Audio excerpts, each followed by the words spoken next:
Bueno, arranquemos con la descripción de los tipos de préstamos.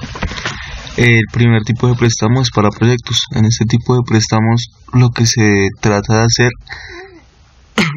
a lo que le apuntan es al desarrollo de un proyecto específico, ya sea pues para carreteras y proyectos de infraestructura en general del Estado o del gobierno que pida el préstamo. Los préstamos sectoriales. Estos préstamos le apuntan es al desarrollo de alguna economía del país, por ejemplo la agricultura, la energía y pues entre otros.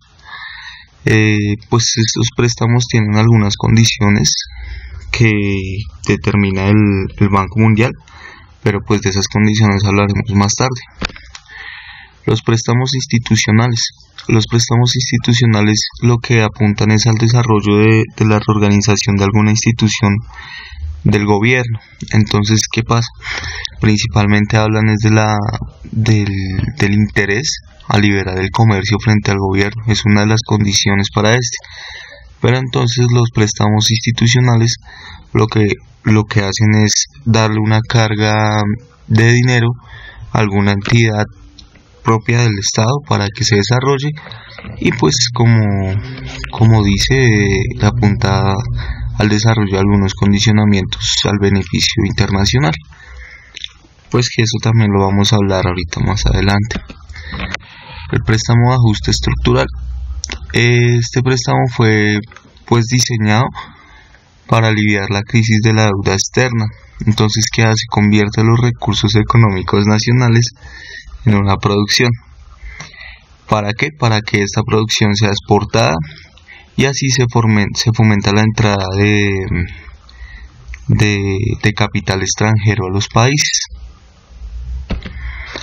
Préstamo a fondo perdido. Entonces, en este tipo de préstamo lo que hacen es prestarle a una nación que saben que no va a pagar, pero entonces la condicionan. Es como prestarle a alguien y que esa persona reciba el dinero, pero sabe que se va a volver de alguna forma en un empleado o servidor que cumpla todos los condicionamientos que se le ocurran al Banco Mundial.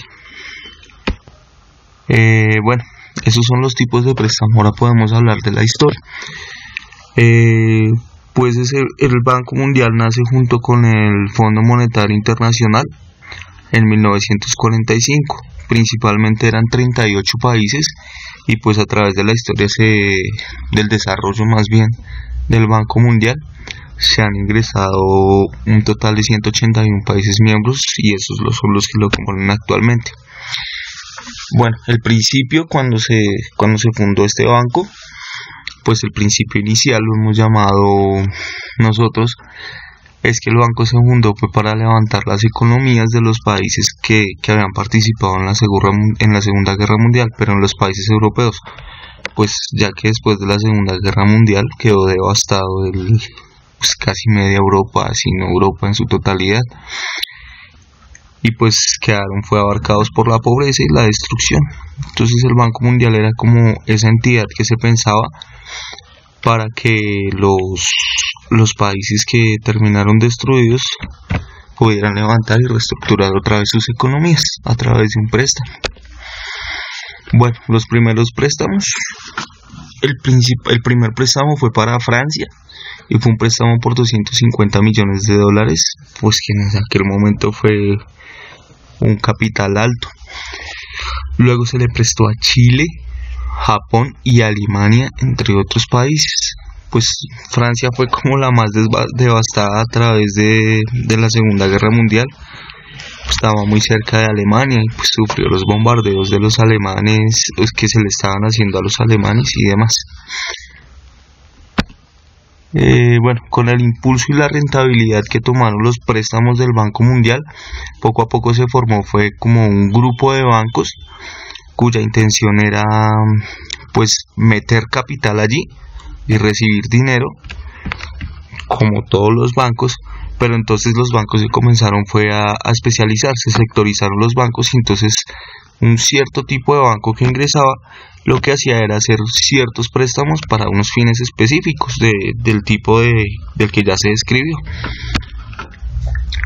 ¿Cuál ha sido la rentabilidad del Banco Mundial?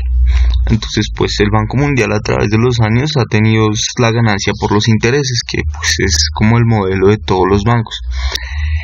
La especulación de la bolsa de valores y las cuotas que los gobiernos tienen que aportar para ser miembros. Entonces pues ya se describió que para ser miembro del Banco Mundial hay que pagar un capital para que le puedan hacer préstamos a uno. Es como pagar una membresía para ser parte del club de países a los que tienen derecho, de los que se tiene derecho a préstamo.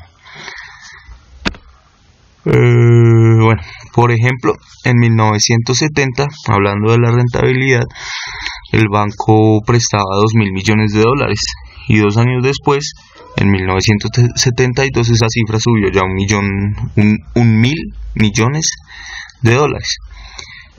Y pues 10 años después, en 1979, ya eran 10.000 millones de dólares. Bueno, el endeudamiento de los países más pobres o en vías de desarrollo llegó a un grado pues que se salió de control.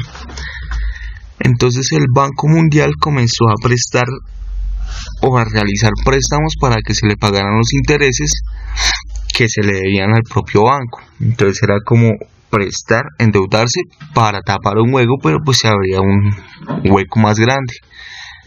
Prestar para que me paguen. Bueno, los primeros grandes préstamos así por fuera del primer propósito se hicieron en Turquía. En Turquía ese préstamo se realizó en 1980 y fue por 200 millones de dólares. Esos 200 millones de dólares se prestaron bajo condicionamientos. El condicionamiento del plan de ajuste estructural, del cual vamos a hablar. En esos unos condicionamientos México también entró. A México se le prestaron 1.200 millones de dólares en 1990.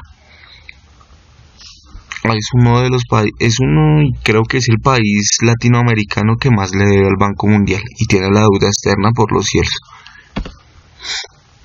Bueno, ahorita hablábamos del PAE. El PAE significa Plan de Ajuste Estructural. Entonces, ¿qué es el Plan de Ajuste Estructural? Son unas condiciones que establece el Banco Mundial para que las personas puedan obtener un nuevo préstamo a tasas más bajas, o rebajar las tasas de interés a unos préstamos actuales. Pero entonces hay una maraña detrás de este plan de ajuste estructural. ¿Por qué? Principalmente atenta contra la soberanía nacional, porque el plan establece que se le presta el dinero al país, pero este dinero condiciona al país a que desarrolle políticas que respalde el Banco Mundial. Ahí hay bajo ideas de otras organizaciones, de la OCDE, de la ONU, de la UNESCO, bueno, pues refiriéndose un poco a lo que pasa con la educación. ¿A qué le apunta realmente, pensándolo en términos de economía, este plan de ajuste estructural? El plan de ajuste estructural le apunta a la privatización de las entidades públicas y a tumbar las barreras comerciales. ¿Para qué? Pues para que haya inversión de capital extranjero y para que se reduzcan los aranceles. Bueno, las principales críticas al Banco Mundial. Dice la primera crítica que el Banco Mundial ha financiado proyectos que provocaron daño ambiental masivo. Pues respaldando multinacionales que tratan de entrar al país al que se le hizo el préstamo. Pues estas multinacionales llegan arrasando con el medio ambiente de este país y pues ahí lo importante es sacar dinero. Puede ser algo como lo que está pasando con la Drummond, ¿no?, acá en el país. El Banco Mundial favorece los intereses de los países industrializados. ¿Por qué? Porque como ya dijimos, pues la privatización y bajar las barreras comerciales lo que hace es que llegue la inversión del país industrializado sobre países llamados tercermundistas, y lo que hacen es exprimir la economía de este país. Pues ¿por qué? Porque también le bajan a los aranceles, entonces no se hace una contrarresta a lo que sacan con lo que dejan. Otra de las críticas habla de que los proyectos del Banco Mundial empeoran las condiciones de los pequeños agricultores. Pues imagínese un pequeño agricultor compitiendo contra una economía industrializada. Entonces un campesino que trabaja, no sé, de una manera más rústica, con bueyes, no puede competir contra alguien que trae un tractor para trabajar las tierras, y termina pues pisoteando y casi que sepultando la economía del pequeño agricultor. Otra de las críticas dice: el Banco Mundial ha prestado dinero a gobiernos que violan abierta y permanentemente los derechos humanos. Ahí es el caso de los Estados Unidos, que termina recibiendo dinero, incluso prestándolo, pero pues ese dinero se proyecta situación armamentista y demás. El otro es: la reubicación forzosa de personas y comunidades ha causado sufrimiento y penurias. Pues llega una entidad internacional a meterle dinero a un país subdesarrollado, lo que tratan o lo que hacen es pisotear el medio ambiente, como ya se dijo, y pues también pisotean a las personas que están dentro de la estructura o dentro del rango o radio donde ellos proyectan está el trabajo o está el oro o el petróleo o lo que vengan a extraerle al país, que pues eso pasa ahorita con la minería acá en Colombia. La otra nos habla de que los proyectos del Banco Mundial han amenazado los derechos de los pueblos indígenas, por lo mismo, porque ellos están casi siempre ubicados en reservas, y en estas reservas lo que hay es mucho mineral y demás, piedras preciosas o petróleo. Entonces se atenta contra los derechos de ellos, violándoles pues su permanencia, haciéndolos desplazar, y lo que hacen es irrespetar la cultura de estos pueblos y pues violan sus derechos en el trabajo de hacerlos retirar de los espacios donde está la materia prima que necesitan. Bueno, para cerrar podemos hablar de unas conclusiones. Entonces, en general nosotros encontramos como tres posturas frente a cómo la gente ve el Banco Mundial. La primera postura nos habla: hay personas que consideran que el Banco Mundial efectivamente está contribuyendo al desarrollo y al combate de la pobreza en el mundo, que ese es el nuevo fin según lo que establece la redefinición del Banco Mundial cuando se sale del interés únicamente europeo y comienza a prestarle dinero y a recibir inversión de todos los países del mundo. Combate la pobreza en el mundo y sus proyectos son eficaces. Esta postura actualmente ni los mismos funcionarios del Banco Mundial se atreven a defenderla. Pues ¿por qué? Porque pues ¿cómo combatir la pobreza en el mundo cuando usted está invirtiendo en un banco y se entiende que el modelo en economía del banco es preste y gane interés? ¿Sí? Y usted no puede combatir la pobreza con un modelo que lo que busca es lucrarse, ¿sí?, por sí mismo. Entonces, por eso mismo es que los funcionarios no defienden esta posición, porque defender esta posición atentaría a la misma definición de un banco. La segunda posición están los que consideran que si bien el Banco Mundial es responsable estructural de la pobreza, se puede influir presionando sobre sus políticas desde altos niveles y desde abajo monitoreando y evaluando sus proyectos, exigiendo la incorporación de mejores políticas y de participación ciudadana. Esta segunda postura establece que se puede seguir trabajando con el Banco Mundial, pero con control.